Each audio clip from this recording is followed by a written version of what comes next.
Hello and welcome to yet another edition of Positive News Stories.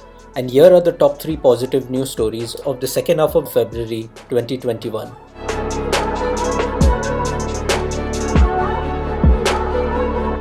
Number 3. A Spanish town is pioneering the doll making industry by creating dolls with Down syndrome.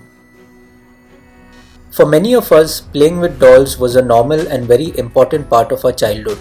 However, a lot of the time, diversity in dolls was not something that was prioritized.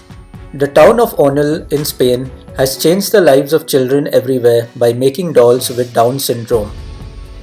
The town, home to around 7,500 people and 38 toy makers, made headlines across Spain last year after a local collection of 4 dolls with Down syndrome won the country's much coveted Toy of the Year prize.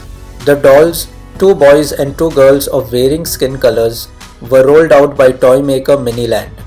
The dolls are intended for all children, not just those with Down syndrome. This realization that play can be a valuable tool in shaping how children think has sent toy makers around the world scrambling to better capture the rich diversity of the world around us, and the Spanish town of Onil is surely pioneering that cause. Number 2. With a natural disaster in Texas, this furniture store owner heroically offers his store as shelter again. Texas has seen more than its fair share of weather-related calamities. When this winter storm Uri took out the power grid, leaving the state in shambles, one valiant businessman stepped up to make sure his Houston neighbors would have a place to shelter from the cold. Over the course of a 72-hour period, Jim Mattress Mac McIngvale opened 2 of his gallery furniture locations as impromptu warming stations.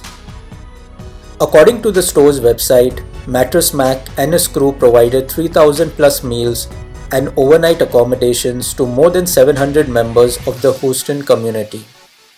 But this isn't Mattress Mac's first storm-related rodeo. In 2005, he welcomed refugees from Hurricane Katrina, and in 2017, he gave succor to victims of Hurricane Harvey. While the store has a diesel-run generator to provide electricity, with only a single functioning water pipe, plumbing became a critical issue. Ensuring COVID-19 protocols were followed added another layer of complexity to the situation. McIngvale and his staff rose to the occasion, rigging a solution to meet the plumbing demand and also ensuring that once visitors were wearing masks, they observed proper social distancing before setting in to fill up on warm meals, watch some TV and get some much needed rest. For anyone who'd like to help an angel out, McIngvale has set up a GoFundMe campaign to help alleviate the ongoing storm-related impact on his community. Number 1. 70-year-old grandpa becomes oldest person to row across the Atlantic, and he raised over £1 million for Alzheimer's.